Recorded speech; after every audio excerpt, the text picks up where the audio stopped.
Hi everyone, we're going to give it just another minute to let people trickle in.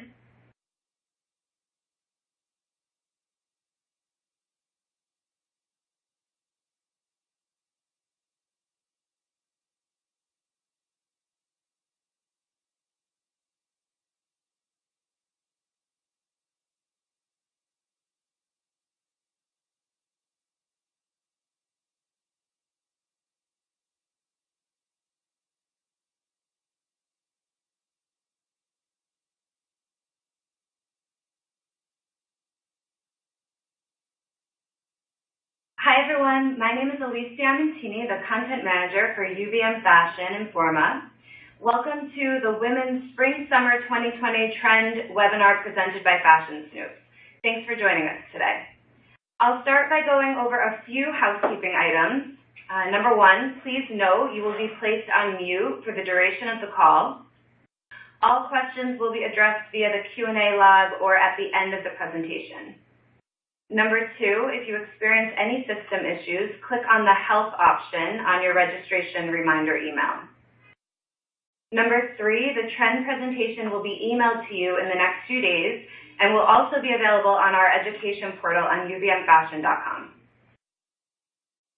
Before we dive into the presentation, I'd like to introduce you to Danielle Licata, President of Coterie and East Coast Women's Wear, Kelly Helfman, President of West Coast Women's, and Leslie Gallen, President of Footwear, was unable to attend today's webinar, so Belinda Pina, Director of Sales for Footwear, is here in her absence. They'd like to share some exciting information about our upcoming markets, so Danielle, why don't you kick it off? Hi, everyone. Thank you for joining us today. We have quite a few markets we're going to talk about, and many of them are very large with a very diverse product offering inside them. The one we have this weekend here on the East Coast at the Javits Center really focuses on immediate products, which immediate deliveries would really be your winter delivery because most people already have them in, which can start shipping as soon as August or September. We have three main ready-to-wear properties, which are Moda, Project Women's, and Fame, and those properties span price points of $80 retail for a dress, as an example, all the way up to $600 retail for the same item. We also have two large accessories properties that will be present at the August market. Accessories is a main driver in this marketplace since it's an accessories fashion week here in New York City.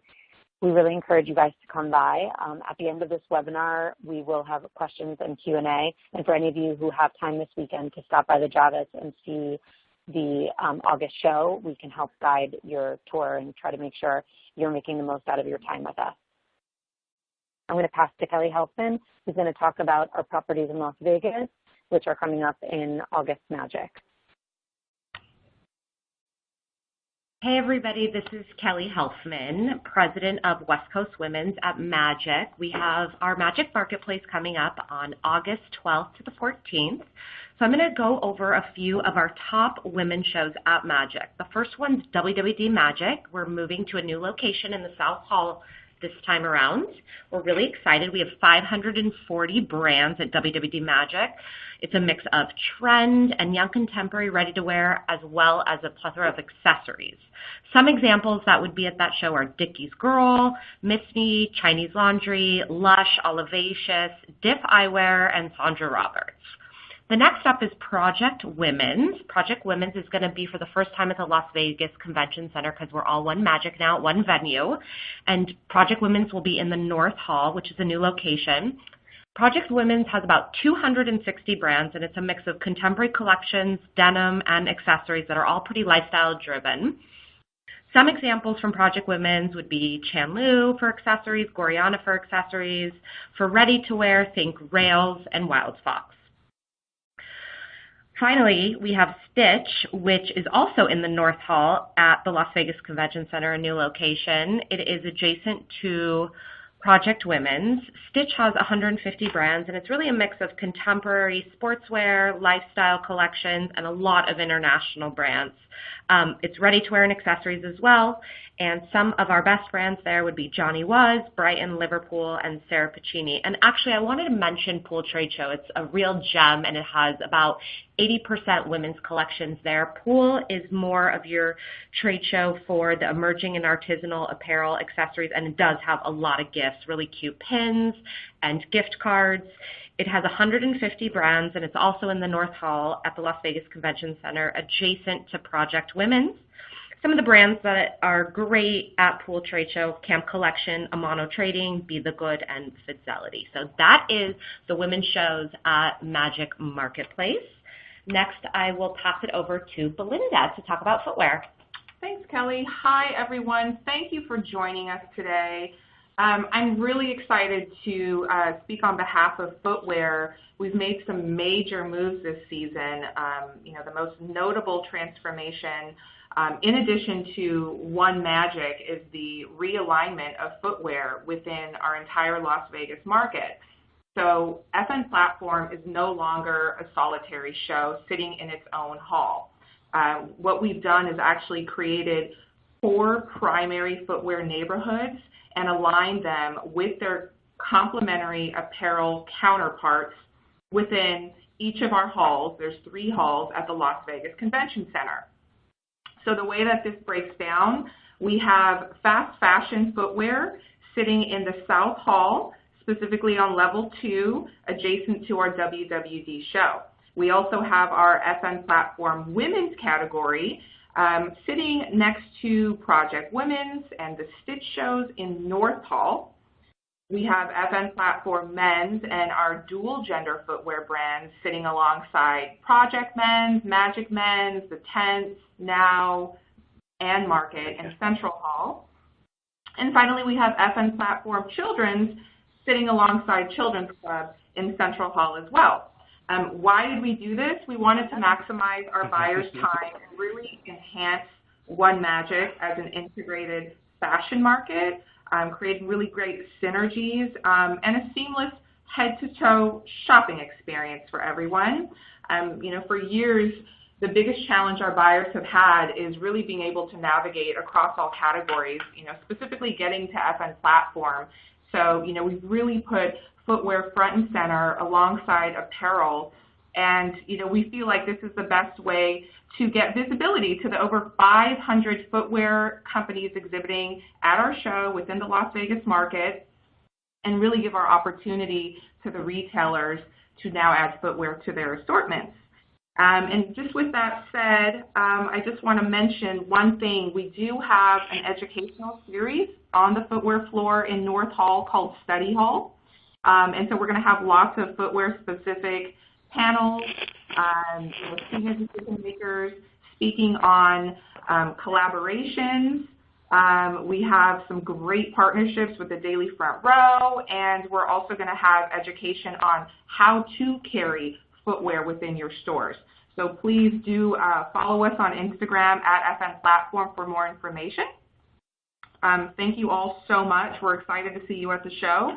And I will pass it back to Danielle to speak on our New York September market. Thank you, Belinda. So the New York September market is the largest women's global market in the world, especially specializing in contemporary fashion. We do have sections that are quite large of accessories, footwear within the Coterie show, as well as adjacent sister shows, Moda and Fame, again, which specialize in trend product and also what we call modern American women wear, which is kind of, we have size inclusivity as well as kind of different stylistic trends throughout the show floor. We want to really kind of focus this season on our global friends that are coming in from all around the world. The show is really growing in a tremendous way in that we're traveling and bringing back some amazing finds. We know you guys as buyers and store owners do not have time to hit all of these countries and see all of the amazing products that are being made out there in the world. So what we're doing this season is really unique. The show is getting bigger and smaller at the same time. So while we're bringing in more brands and the show is growing, what we're really encouraging you guys as retailers to do is listen to the trend presentations, pick up what kind of trends you're looking to carry in the store, and really write to our retail relations team and tell them the price points you carry. And our job will then be to kind of create a curated list of people for you to shop at the show. That way we make sure you make the most of your time there. The show is very large. a little daunting for some. And I think for us, it's about making sure you guys each find what's going to make your store unique and special, and allow us to help you do that. So as we go through the trends and hit the Q&A at the end, we can provide you with information. And Belinda, very smart of you. You guys can always follow us too at @coterie_show, because we put a lot of information on there about the brands coming in, global travel, and a lot of the exciting initiatives we have coming up in September. The dates are the 15th, 16th, and 17th of this September here in New York.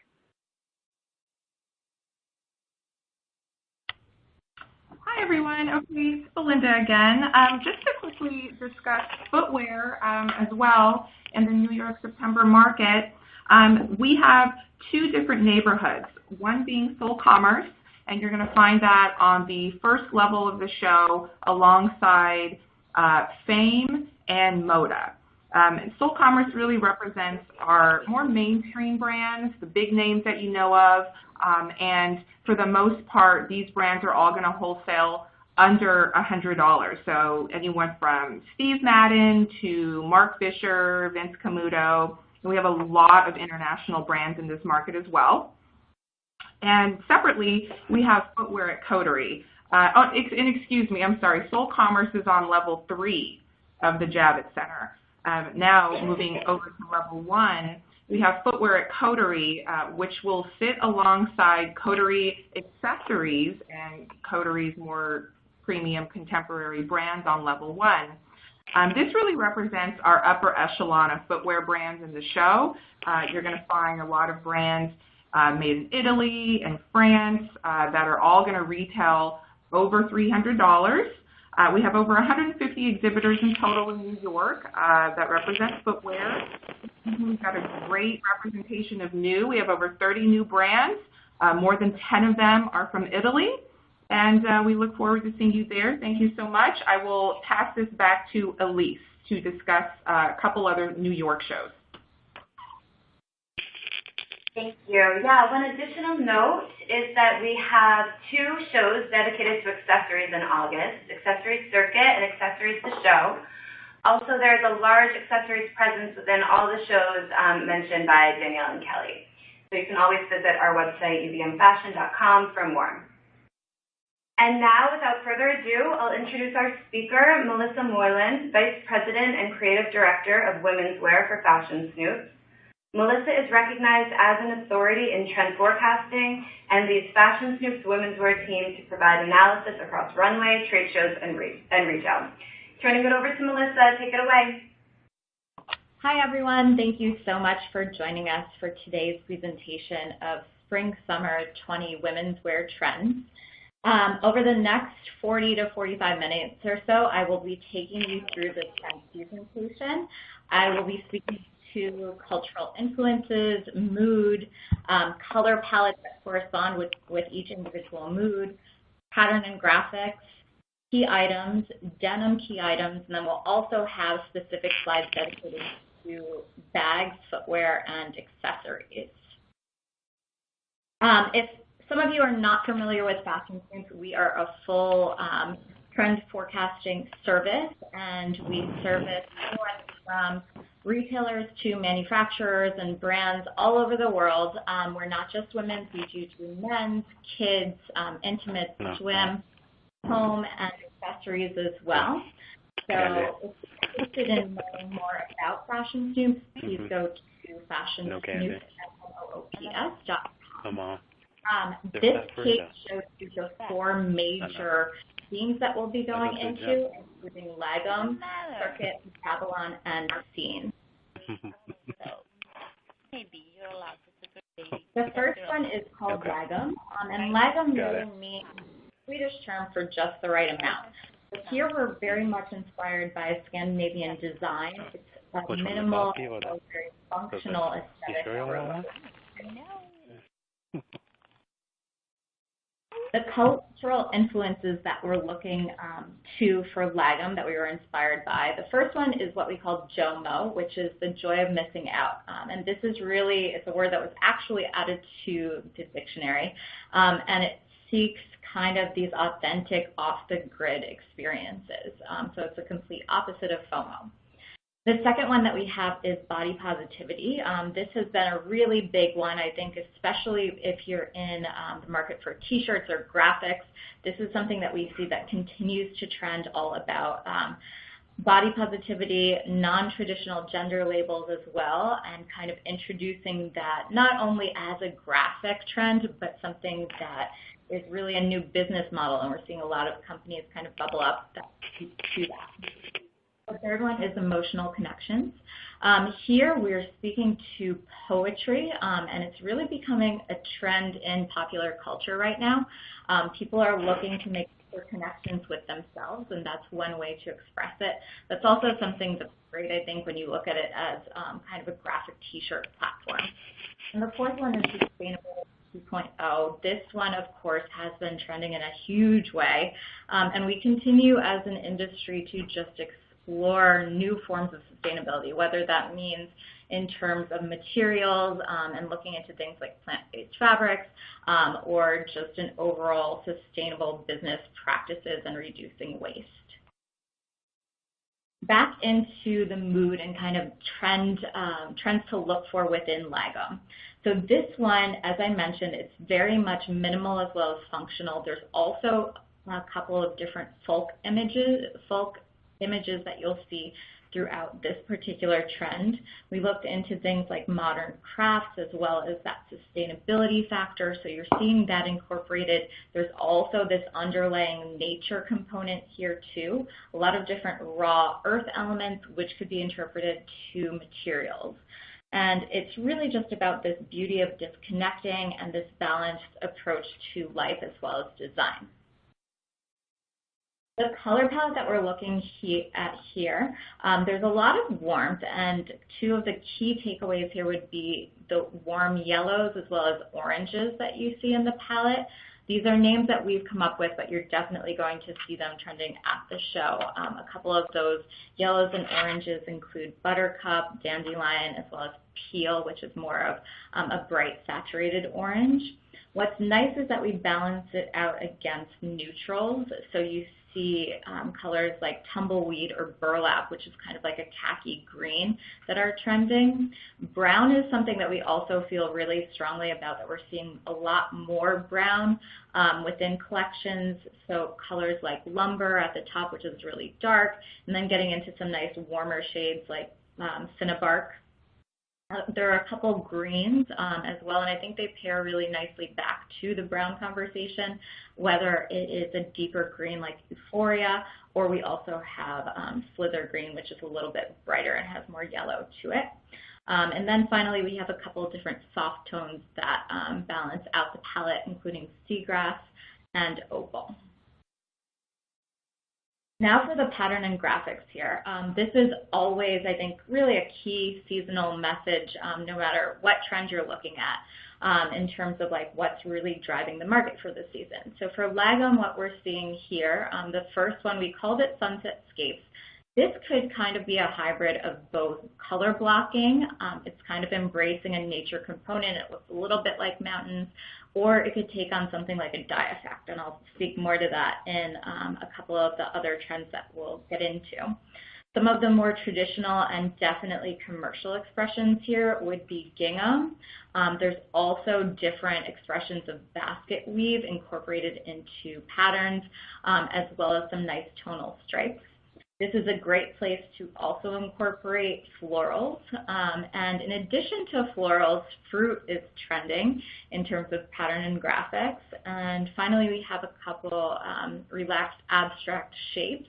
I think that is really nice in tune with the minimalist design aesthetic. Now to the key items for Lagom. The first one up is overcoat, and you might think this is so fall winter, but actually we've seen a lot of these very long sweeping silhouettes, obviously from fall winter, but it's transitioning over into spring summer.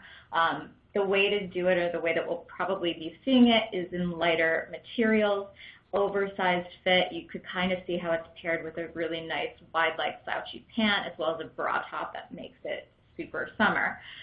Then we have the pleated skirt. This is also something that's huge, and I think we're going to see it a lot at the show. This particular style is a midi shape, so falling just below the knee and above the ankle. That one's been really popular, but any shape that pleats could apply, it's definitely trending.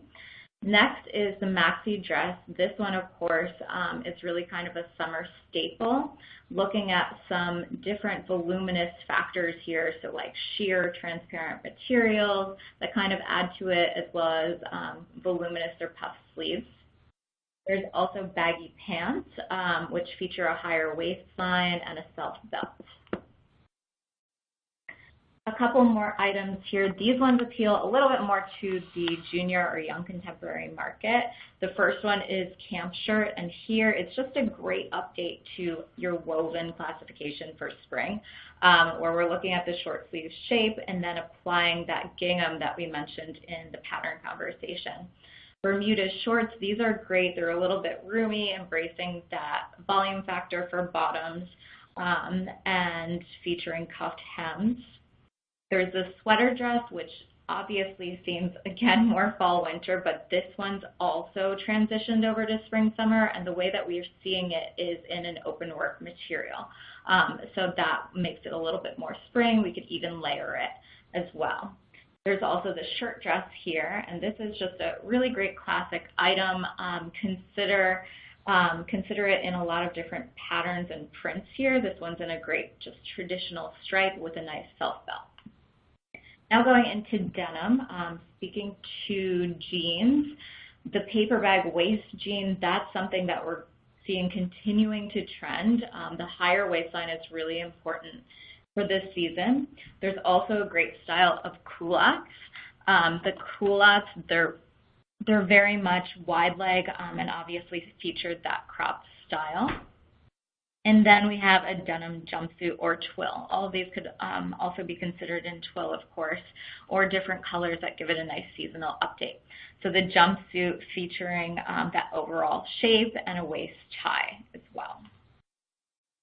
Moving into some of the bags that are great with this particular trend, the basket bag, which incorporates a woven wicker materials as well as a leather flap for the body. Then there's the wristlet pouch.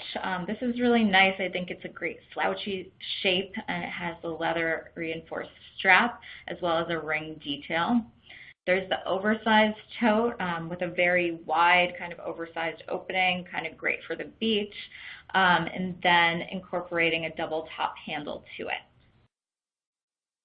Some of the footwear offerings that we're seeing here, the heeled mule. This one's interesting just because of the application of crocodile leather. There's also a really cool rounded wood heel that's applied to it. So just a really unconventional shape that's not typical. I think it just speaks more to organic design shapes and goes in line with the Lagom spirit. The platform sandal, this one featuring the cork sole and the dong shape and the sling back. And then finally, for a much more casual option, the vacation sneaker. What I think is great here is that we could still incorporate some of those really nice mid-tone yellows and oranges when it comes to tonal stripes on footwear. A couple of general accessories to consider here, the Panama hat. This one also incorporating that basket weave in terms of material. We have the classic belt, also remembering that a lot of the silhouette direction is a higher waistline, so this is a great one in leather with the square buckle. And then we have the leather scarf. So I think that's a really nice update just to your traditional scarf, applying it in leather, vegan leather, also looking into a little bit of metal hardware. Now we're going to speak to one of the expressions. We call these capsules that fit inside of each larger narrative. So this one fits into the Lagom narrative, but it's just a little bit of a different expression of it. And this is to show you how we could see, not only the mood that I showed for Lagom, but this is just a different variation on it. And we'll have a couple of those for each of the four main trends. So this one we called Marstrand, and again, sticking with that kind of Scandinavian design aesthetic, it is taken from a place that's kind of known as the Newport of Sweden. It's a sailing town, and this is something that I think really brings to mind going on a picnic. You see a lot of those gingham patterns. Seersucker is great here. Macrame could be a nice update. And then a couple of the favorite items would be shirt dresses, culottes, and camp shirts. Another capsule that incorporates that Lagom spirit is called Wander, and this one takes on much more of kind of a resort vibe. There's a little bit more of exotic flourishes here. You see more of the warmth come through in fashion colors, so leveraging that pink color or that really nice orange. Incorporating prints such as scarf prints are great here too, and just easy resort staples like the wrap or the caftan dress. A tunic would be great here as well, and incorporating some kind of crafted details such as embroidery or fringe. And after each one of the 4 major narrative trends, we have a buyer's checklist outlined for you. So these are just some of the key takeaways to look for within each trend that we discussed. The first one, more of a design aesthetic approach, is minimal and function, just to get that feeling across. In terms of color, your warm yellows as well as oranges. The item component, incorporating easy summer separates, a lot of fluid or relaxed silhouettes, such as dresses or skirts. Craft macrame could be a really nice update here, especially for accessories. Gingham prints, floral or fruit prints, tonal stripes, and then a couple of details to consider: knotted styling that kind of emulates a shirt tied around a waist, as well as fringe trim.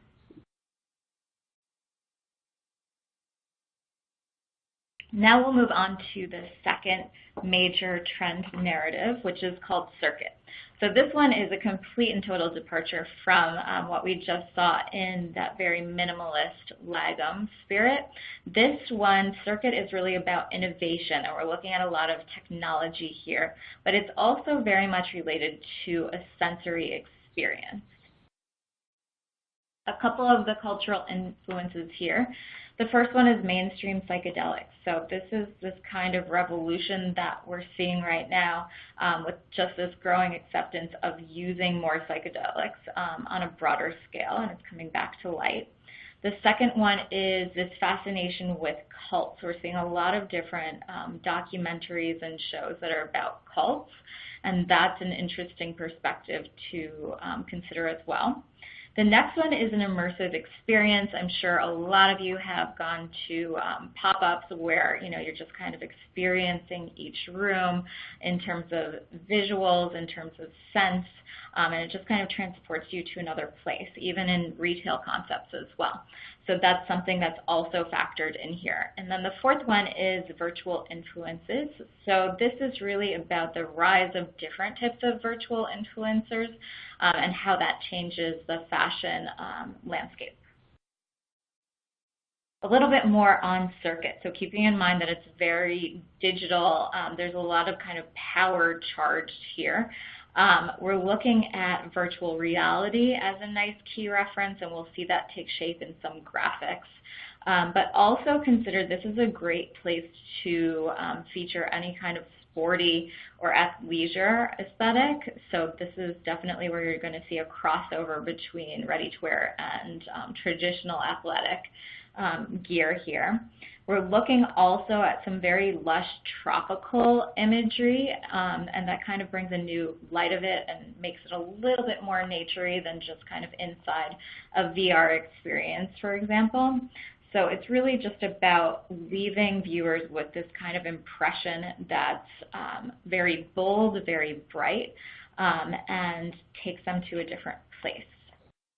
So color, I think, is one of the best ways to do that. And the kind of major color message that we're seeing here, it's very bright, it's digital, it's artificial, and we're seeing that especially with the neons towards the bottom of the palette, such as that laser. We also have what we call limeade, so that kind of like neon highlighter yellow color. Those are really key. Those greens at the bottom, that's also really interesting in kind of like a digital realm. It's complete opposite of looking at green in a nature component, for example. Then we also have some really great purples from Thistle and Chakra at the middle of the palette, blending into lilac. Pink is also great. We have seen a lot of pink in the past couple seasons. The Empower Pink is a very bright, hot pink, and we're definitely still going to see that trend. What's nice, I think, about this palette is that it's not all about these bright, saturated neon colors, that we also see it balance out against some really nice, warm, soft pinks, as well as yellows. So consider that it's not going to be heavy and overloaded. We'll also speak to that in when we get to the patterns and graphics too. The blues are also a great way to kind of cool down that very warm, saturated palette. Getting into the patterns and graphics, this is a really key expression in addition to the color that you're going to see with that neon especially. So one thing that's really, really key for the entire season are dye effects. So that could be anything from your tie-dye, which we see in the top middle, and then also we call it cognitive gradient at the bottom right. That could be anything that's a little bit more gradient or ombre. Any kind of dye I think is really nice. Again, like you're dialing up the intensity with something like a tie-dye, but if it's a little bit more gradient, then it could become softer. That's where we'll see incorporated pastels, for example. Some other key ones to consider more on like the graphic t-shirt realm is what we call dark wave. That's the top left-hand one, and that's incorporating some tropical palm leaves and just overall this feeling of tropics, but kind of sensed in a digital realm. And then other things to consider, we throw in one that's called Fierce. It's a reptile print. That's another great way, kind of like making a hybrid of nature plus applying this neon color, so that makes it new and exciting. And then finally, we have a couple of different stripe and really just like modified striped or blocked combinations, and that also looks really new and kind of seen through a digital lens. Getting into some of the key items here, we have the slip dress. This has been a great dress item for the past couple of seasons. Here, just looking at different shapes, it doesn't have to be this exact one. We're going to see short ones. We're going to see maxis as well. This particular one has an asymmetric hem. It's also a really great, I think, base for any of your really new and exciting colors. Here you're seeing that athleisure that I mentioned in terms of the item. So we still have a track pant with that drawstring waist, a little bit more of a tapered fit, and consider the track pant with as a match set. So that could be like a bra top that coordinates, or a track jacket or bomber that works with it. Then there's the parka. This is just a great spring item, I think, in lightweight materials. This particular one is a really huge, voluminous, oversized shape with that pop of color that's added. Now we see another camp shirt, which is obviously a drastic departure from what we saw in the gingham variation previously. So here it's really employing that same kind of boxy shape. It's a great staple woven shirt for the season, but we're making it appeal to that digital realm of trend with a print application. Some more items here. We have the windbreaker. This one, again, incorporating that athleisure. It's a really nice kind of variation from the parka, which I think we've seen more of recently. We could definitely consider that windbreaker in a nylon or a glossy material. There's the crop top. This particular one has long sleeves. We see it with short sleeves or sleeveless styles as well. The bike shorts, that's a huge one for the junior young contemporary market with a high waist, super stretchy, also a great place for your fashion color application. And then we have the bra top, which again is borrowed from the sport athletic realm, here featuring a nice branded trim, which I think is a nice add-on for it. In denim, here we see the relaxed straight leg jean. We're also incorporating kinds of dye effects or acid wash, as you see, to denim, so that kind of adds that digital effect to it. We also see a bike short done in denim here with a really skinny fit. This one goes a little bit below the knee and then has a little side vents to it. There's the wide leg jean with the acid wash as well. Some of the bags, the drawstring pouch, this one's great. It's a nylon accessory here with kind of this drawstring closure as well as paracord straps on it. The belt bag, this is another one which I think is great here. Also here I think we'll see a little bit of integrated technology such as charging properties for accessories. There's also the top handle tote. Here this is set to a neoprene body, and that definitely gives it that sport appeal, as well as utility pockets and this nice contrast stitch detail. In footwear, what we're looking at is the slingback sandal. Really nice application of the color here with the paracord contrast. The slip-on sneaker boot, which is also set to neoprene, and it has a very active sole to it, another pop of color. Then finally shows no sign of flowing with the chunky sneakers. This particular one is a mesh upper insert and also features these very clean lines and colorful sole details. A couple general accessories to consider. The utility belt. We'll see utility, I think, really surface when it comes to accessories. We'll also see how it incorporates into ready-to-wear apparel. But here's a great place to apply it too, with a lot of different pockets on that belt. There are sport shades here with your angled sport lens to it. It kind of has a frameless aspect on the bottom. And then we have a sport watch, which is done in a bold color and with a plastic strap. A couple of those capsules that we could take away from Circuit. The first one is remote. This one is definitely beachy. It's super tropical. It's inspired by surf culture. So this is where we'll see a lot of different tie-dye and kind of dark beach prints, like that palm on the bottom right corner. This is also a great place for your cutouts, your zipper details, a lot of rash guard inspiration here incorporated with apparel. And then we have Whisper. Whisper, this one is definitely more soft. So we could see how, we're borrowing from all of that digital influence. Yes, it's a bold color palette, but it could also be translated into something that's really light and soft and beautiful. So here, in terms of your dyes, we're looking into ombre dye effects, and I think that's huge. We'll see a lot of that with nice pastels. Here it also becomes a little bit more tailored. So we're even seeing like your blazer incorporated here, but there's still going to be windbreakers as well as track pants. So the buyer's checklist for Circuit, athleisure and tech, those are your two prime design influences here. In terms of your color, neons as well as greens and purples really stand out. Items, the bike shorts, cropped or bra tops, parkas or windbreakers. Sporty materials here, so think a lot of nylon, for example. In terms of the patterns and graphics, a lot of dye effects, so tie-dye or ombre. And then finally, consider the sporty influence of drawstrings for closures.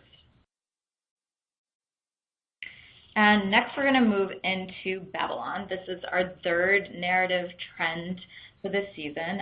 This one takes a complete different departure, again, where we're incorporating this aesthetic from Babylonia, which is this ancient state and cultural area, which now encompasses the modern day Middle East. There's a lot of different archaeological factors in here that we're inspired by.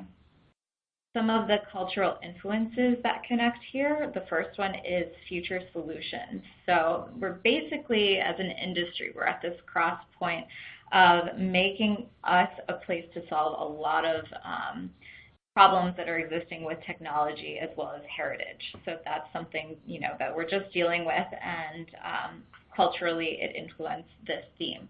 The next one is Middle East and North Africa region. It's quickly growing just as a center of cultural influence. And then we're also going into kind of that archaeological standpoint that I mentioned with primitive aesthetics, looking into ancient civilizations, how primitive life is affecting design. And then fourth, this is kind of the opposite of what we just saw with Circuit. It's analog counter-revolution. So here we're looking at just this new wave of how we're incorporating the old way of doing things as a contrast to so much digital that's out there right now.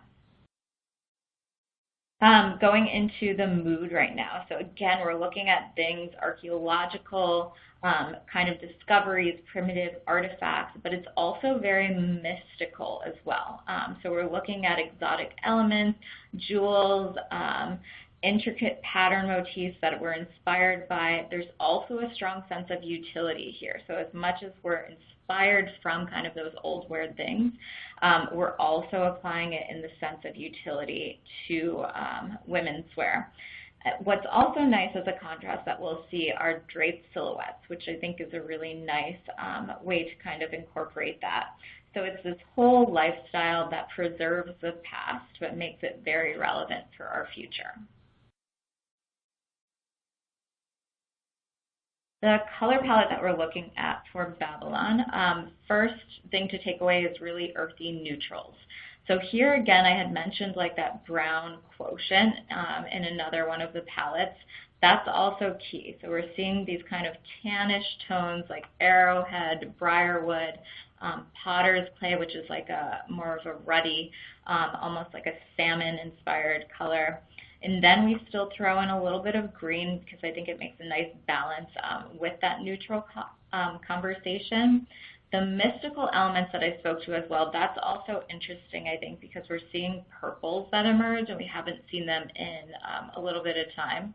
There's some warmth that's thrown in there with your red eruption as well as your koi orange, and then some really great mid-tones as well. The patterns and the graphics, I think these are really key for this particular expression for Babylon. The first one is Woven Market on the top left-hand corner, and just really inspired by market finds, very exotic ethnic palettes. We're also looking into things like a damask or an iCat, which captured that ethnic conversation. Some others to consider here, we see things that are a little bit more simple, such as blocking, but it looks more primitive, almost like hieroglyphics that you would find on the wall. Something else that I think is really a nice way to update some of the stripe conversations are flax lines. That also gives it kind of an old world feel. We have, once again, a reptile print here, and here it's very different from when we saw it when it was combined with a neon color. So here we're sticking a little bit back to that nature component. Block techniques are also interesting here, as well as camouflage. And the camouflage is not very obvious on this page. It's the bottom left-hand corner one, and it's kind of like a marbleized effect. So looking at camo sort of in a new light. Some of the key items for Babylon, we have the camp shirt once again. As you could tell, this is a key item for women's wovens. We're seeing it here with a very oversized fit, and we haven't seen that in the previous two narratives. There's also the utility component that I mentioned is interesting here with those oversized double pockets. The maxi dress, this one takes on a different shape because it's inspired by caftans. So that's also interesting. I think we'll see a lot of those with great pattern applications. There are baggy pants too. Here it's set to a shiny kind of fluid material. You could also incorporate some kind of a panel side update here too. And then I had mentioned draping and kind of incorporating that to this exotic particular trend, and the wrapped skirt is a great way to incorporate that. It kind of takes this shape from the sarong and then applies it to a skirt with a great pattern application. A couple of the other Babylon key items, we have a crop top again. This one's different because it has a lot of craft detail components like raffia. So consider that, as an interesting way to update that silhouette. There's also the parka, which is a little bit different here because it features the mixed media technique of the contrast top as well as bottom. There's a sweater dress set to the open work knit. Here I think it has a little bit more of an exotic appeal because it's different types of stitches combined into one, and it has those really long fringes at the bottom. And then finally we have the cargo pant, which is just a great utility item. It's a baggy fit and kind of that tapered hem. Going into a couple of the items for denim, we have the utility trucker. So this is just a great update to kind of your boxy jacket, but the multiple utility pockets, that's kind of the big design factor there. We have another option for a jumpsuit, and here we call it the boiler suit. It's a little bit more minimal, but it does have a little bit of utility as well with the one pocket and those buttons down the front. And then we also have a cargo jean. So in addition to considering the cargo in women's wear apparel, also in denim, I think we'll start to see more of cargo influence. In terms of bags, we have the top handle. This is definitely more of a novelty conversation or special occasion where you'll see it with the feathered body. There's the carry-all as well, featuring basket weave leather and the wristlet pouch. So here's a nice contrast, I think, between a canvas body as well as the leather ties and drawstring opening. In terms of the footwear, the slip-on is also great because we're looking at a nice weaved technique that composes the shoe, and it's set to this sort of open work leather. The slide sandal, which is really nice as an easy footwear piece. This particular one featuring crocodile as well as this nice oversized buckle detail. And then the ankle wrap sandal, which has braided leather ties. It also gives it that little bit of exotic feel to it, as well as beads or shell embellishment.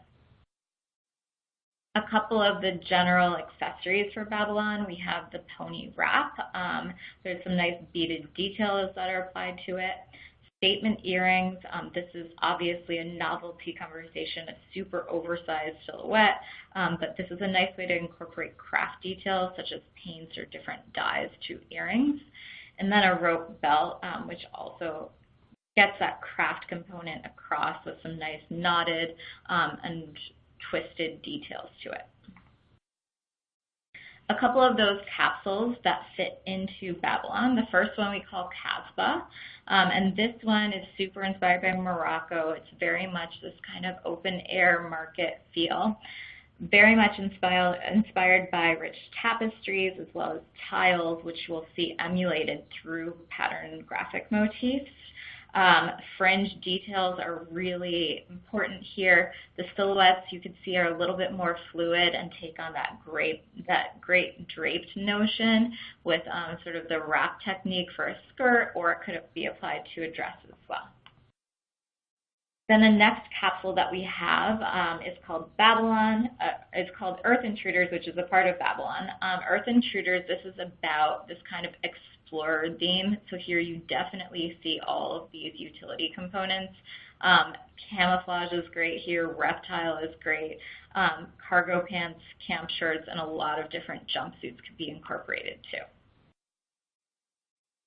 And here's your buyer's checklist for Babylon. In terms of your design aesthetic, it's definitely more tribal and exotic. Your colors, it's very earthy, neutrals, as well as brown, and we're seeing a lot more of that.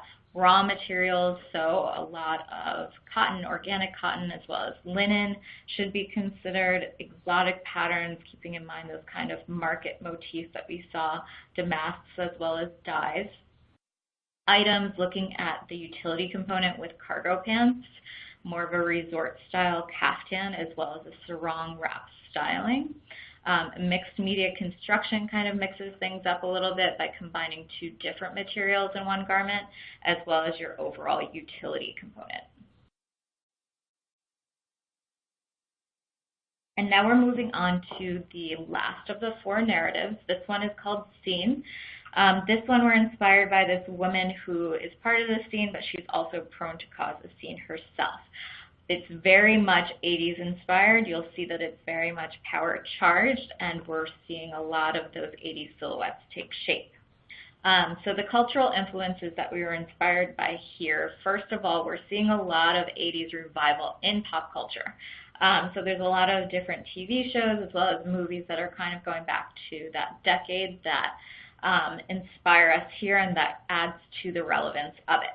There's also this unfiltered and authentic desire for experiences that, again, that kind of goes against the digital, which is also a strong component in other trends. The third one is a return to decadence. So I think this is also interesting. It's kind of this age of excess of the 80s, and it's a very much a contrast to like our first design aesthetic, which was Lagom, and it was very much minimal and functional. So it's this total contrast. It's also great, I think, for special occasion dressing.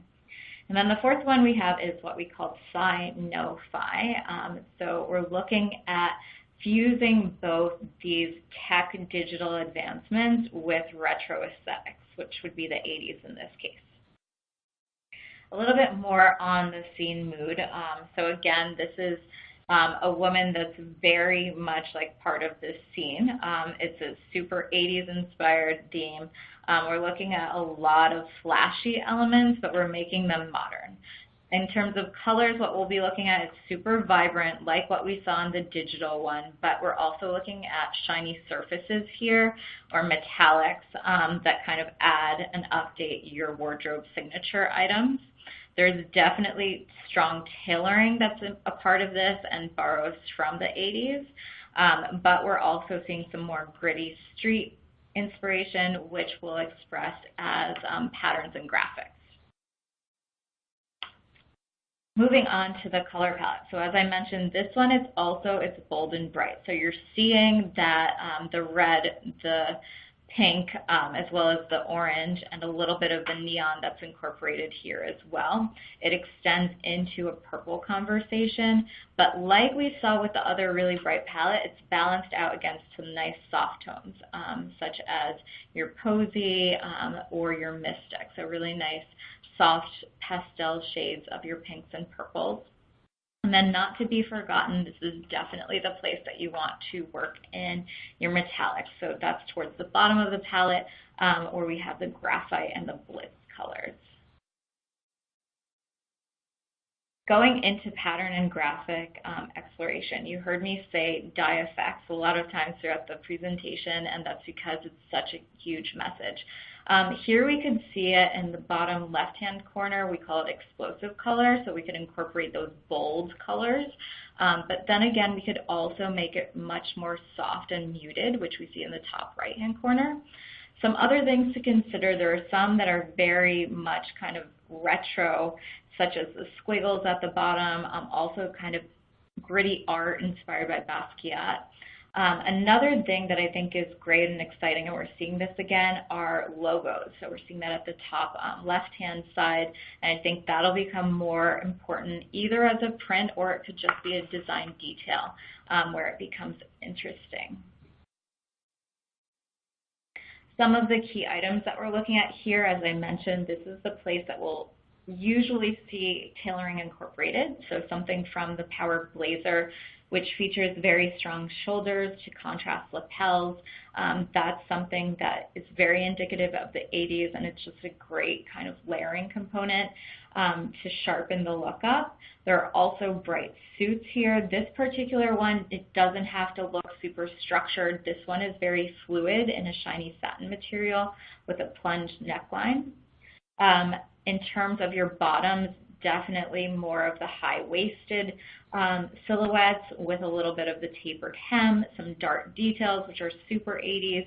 And then going back to the pencil skirt, which we haven't seen in the past couple of seasons. I think this is a great time for it because it brings back that fitted silhouette. It's above the knee after seeing so much of the mid-calf silhouette. It's nice to return to that. A couple more items. We have the puff sleeve top. So again, more is more here. It's set to metallic lame fabric, and we're seeing this either as a blouse or a top. A couple of dress options. We have just a general mini dress. We're seeing a lot of shorter shapes here. This particular one features some nice gathered detail and the cutout sleeve as well. The mini skirt as well. And so this one we could see applied as in ready-to-wear apparel or in denim or twill as well with a 5-pocket style. There's also the slip dress, this one featuring the mixed media contrast and kind of that asymmetric hemline, which is a little bit different. In denim, we have once again a paper bag waist jean, super important for this season, set to a very extreme bleached denim. The mini skirt set to denim here, the front slant side pockets, and some also interesting top stitch details to it. The skinny jean, this particular one, set to a print. It could be either regular denim or applied with the print, and then an oversized jacket. So incorporating that voluminous silhouette shape to just kind of your typical trucker. This particular one also working in the metallic coating. In terms of some of the bags for scene, we have some things that are really channeled towards evening, such as the evening pouch. This one looking into embellishment. Embellishment is a really big thing for this particular trend. So we're seeing things, whether it's sequins and beads to also feathers as a key embellishment. The baguette bag, this particular one is employing a pop of color. It also has that old school kind of corsage closure that we remember from the 80s. And then we have the top handle tote, which is set to a patent leather and features a chain strap. Some of the footwear styles, the ankle strap pump, not your average pump here, featuring embellished ankle strap with rhinestones all over, a nice little kitten heel and an open toe detail. The heeled sandal, this is a great way for accessories to incorporate metallics to get that message across. The heel here is a Cuban heel, and then at the front it has this nice oversized buckle. And then we have the Mary Jane, which is not your ordinary Mary Jane either. It has a really pointed, extreme pointed toe with a metal toe cap. We also have that metal on the back heel. General accessories for scene, the statement earrings. So here, this is featuring just an oversized heart, really cute for the junior or young contemporary market with all over gemstones. There's a chain belt. This is a great one, I think, to incorporate with your tailored blazer. It features a watch chain strap and has this expandable design. There's also the cat-eye sunglasses featuring kind of a butterfly shape with metal arms as a nice different contrast. A couple of those capsules that we're seeing for scene. The first one is called Lavish. So this one you definitely see going back into that time frame of Dynasty. For those of us that remember it, it's very extra. There's a lot of satin, a lot of lame materials, so getting across that metallic standpoint. Here we could incorporate patterns such as leopard, which is still very much trending, or a dot pattern. Tailoring stands out here, so we're definitely looking at your suits or your power blazers.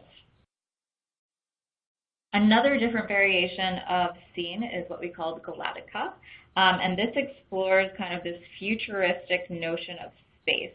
You see a really nice color palette that is blue, green, and it's cool pastels, but we're looking at some key 80s silhouettes that we're embracing here, from a mini to a very high waistline, as well as the puff sleeve. So the buyer's checklist for scene, and we're really inspired by this power woman. The 80s influence is super strong here. Bright colors, that's the message to get across, whether it's from your kind of hot pink to going into the purples. The high waistline, that's definitely a key one when it comes to bottoms, incorporating a little bit of tailoring with blazers. Puff sleeves as a design detail. shine and metallics for your material conversation, logos for either a pattern and graphic standpoint or a detail, then finally dye effects as well as sequins and feathers. And that concludes the trend portion of the presentation. I think now we'll move over to some Q&A.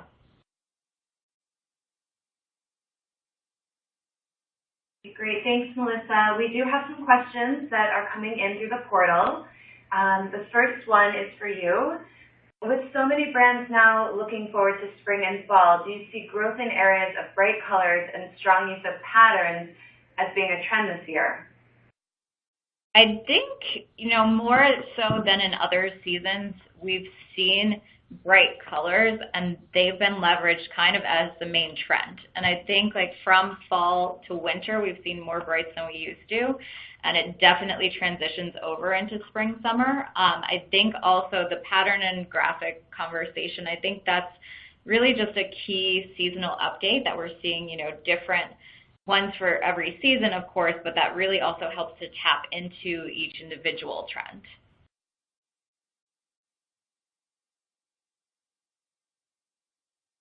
Okay, what do you think the best items are for neon colors?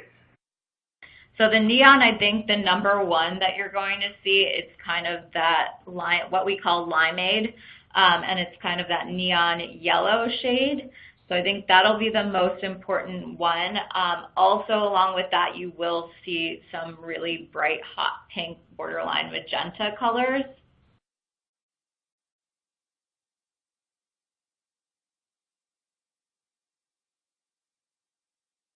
Great, thank you. So what about prints? What do you think the most important print of the season will be? So the most important, I repeated it a couple times throughout the presentation, but I think we're seeing dye effects in really new and exciting ways, and that is really key for the season. I can't even pinpoint the one type of dye effect, but at the same time, we're seeing a lot of the tie-dyes. I think some of the really nice ombre and gradient effects are really nice too. And I think that whole realm of dye effects, that'll be one of the primary messages at the shows.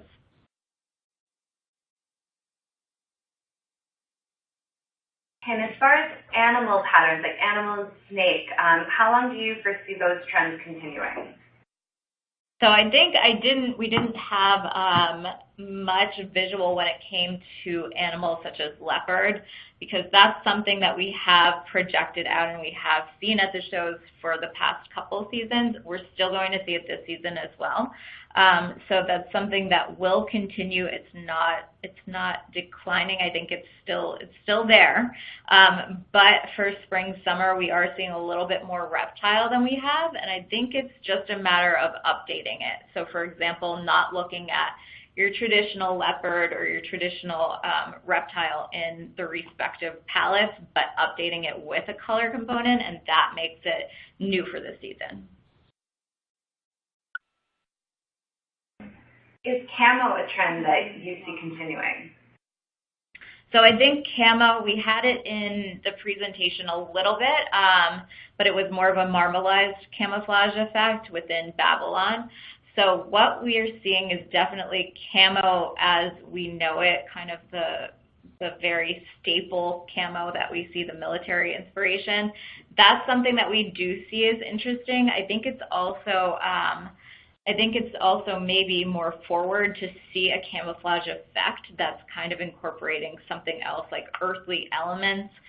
The one that we featured in Babylon, it was almost like a mountain print that had this camouflage effect to it. So I think it's an interesting one. It's definitely something to incorporate for spring, summer.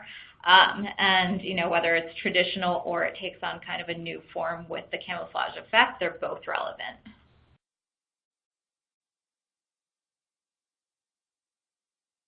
Great, thank you. As far as this new mint color that we're seeing, how do you see that playing into 2020? I just want to make sure I heard you correctly. You said mint? Yes. Okay. So I think that mint it's a part of the pastel tones that we're seeing. So that's how we'll see it leveraged. I think it's a really nice, in addition to we have the whole brights conversation, but also just a way to kind of calm it down and make it more relatable and make it, a color that's more commercial for a lot of us is to incorporate the pastel. So I definitely see mint as a part of that in addition to some of the really nice soft pinks or blues or purples.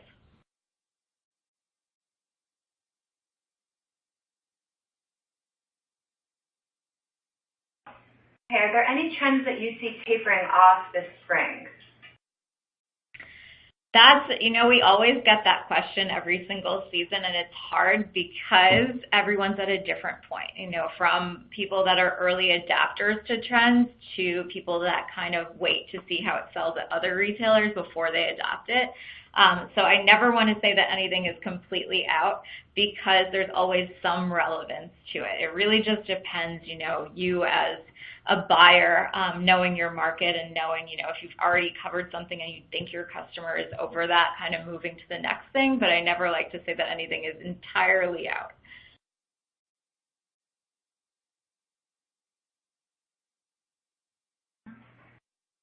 Okay, what are the must-have dresses of the season? Okay, so for dresses, I think we're seeing a couple different things. First of all, because it's spring, summer, we're seeing a lot of maxi silhouettes. We actually saw more maxis than, it's never really died, but we've seen a lot more of them this season. And I think part of that reason is because of transparent materials and kind of like sheer, very floaty materials that we're seeing that just make them appropriate for this season. Something that I think is also really key is that we're still seeing the slip dress, and that's a great easy shape for summer, regardless of hemline, whether it's the short mini or it's mid-calf or long. A couple other things to consider for dresses also would be the wrap style. I think that's a great one that could be incorporated and we'll see translated with that maxi style as well. That maxi, it just has so many different ways that we could express it and different styles that we'll see. Also, which we featured in the presentation, the caftan shape. That's something that's interesting and just adds a great kind of seasonal resort update to it. Another one to consider, especially for the junior young contemporary market, is a lot of minis.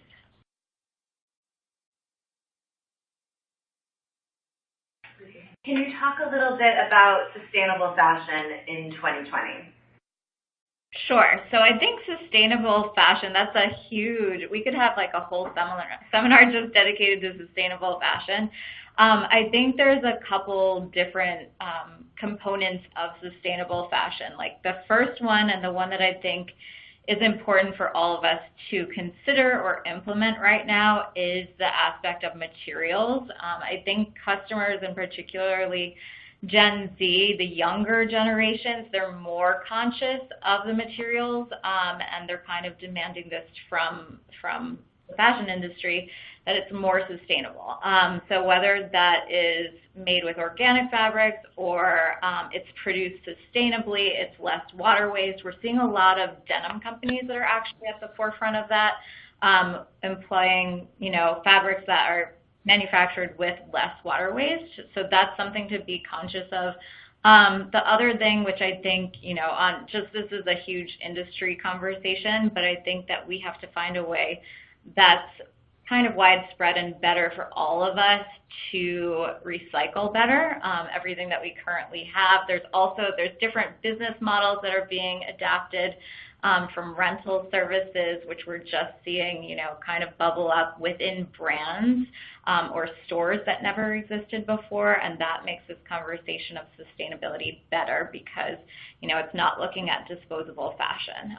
On a whole, I think, buying better quality things and hanging on to them for a while, that's something that's also trending, but it's also something that's going to take a long time to adopt into, mainstream.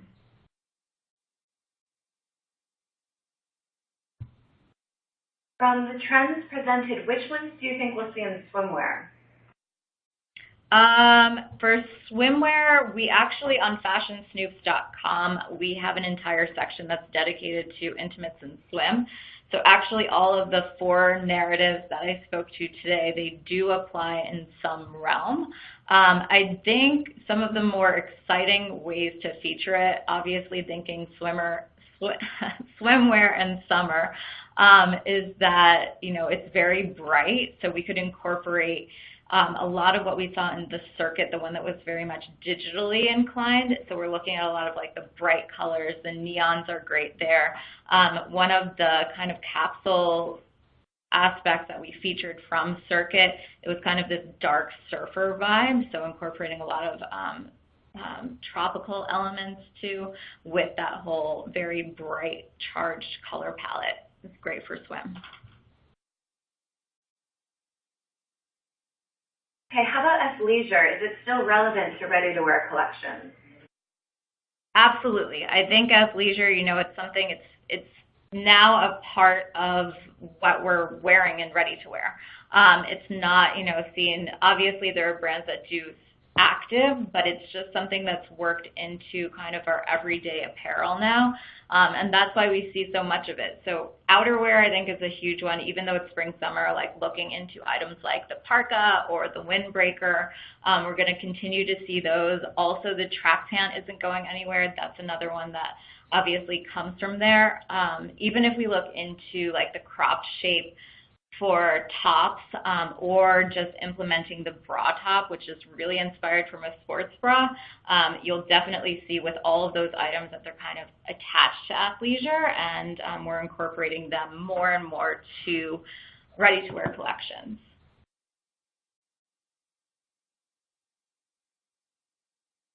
Okay, do you foresee tailoring as a big message at the upcoming shows?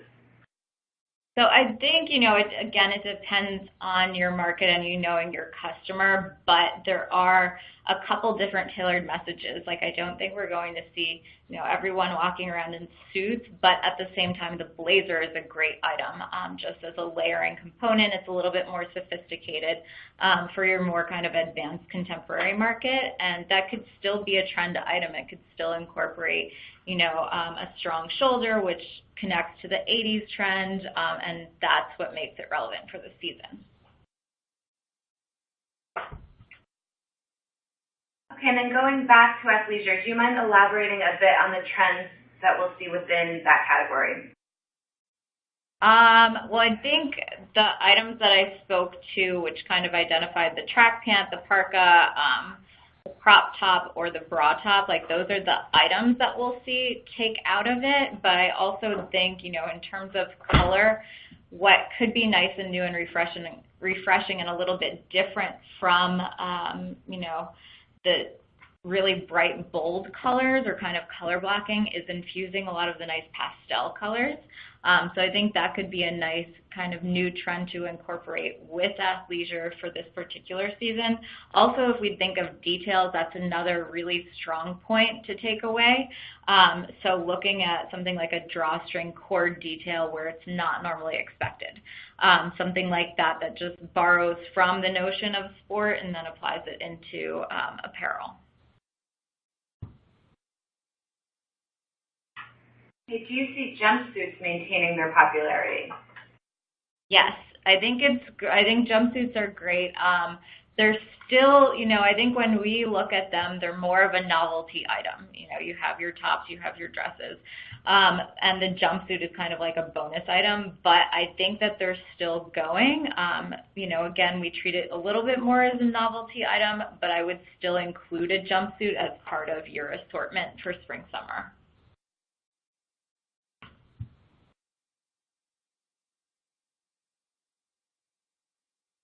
What's the most important denim leg silhouette for the season? For denim, I think, we always also get the question of, is skinny still happening in denim? And we're like, well, it's still flattering on everybody, so it's not really going anywhere. But at the same time, the more trend-forward direction that we're seeing in denim, it's definitely more volume-based. So like a wide leg, also the high waist, like whether or not you could do a skinny with a high waist, or you could do like kind of this more voluminous, baggy, wide leg shape with the high waist or a paper bag waist. Those I think would be the most directional for denim.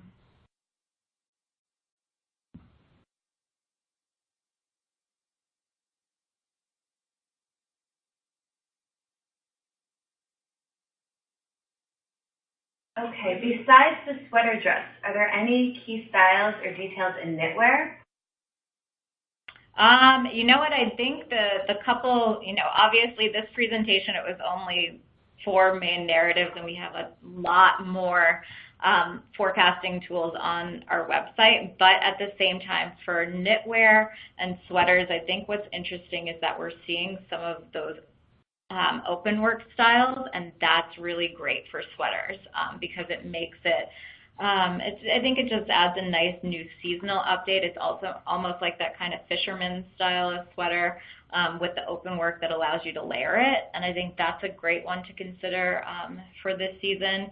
Also, overall, for sweaters, we have an entire report on Fashion Snoops that's dedicated to it, but I think that we're seeing more voluminous styles appear there. A lot of them are borrowing actually from the notion of a sweatshirt and kind of taking on that shape in sweaters.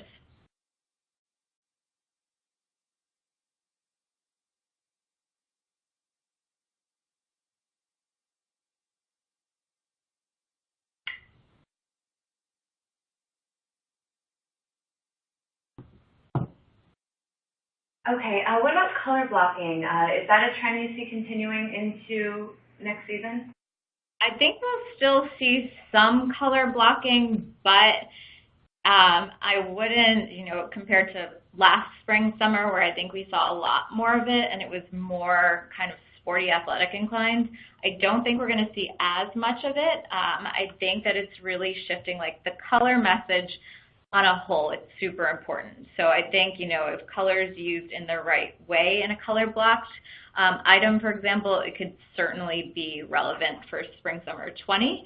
On the other hand, I think that we're shifting a little bit more into the dyes. So I think that's kind of where that's stemming from. And so definitely keep an eye out for both, but I'd place a little bit more influence on dye effects.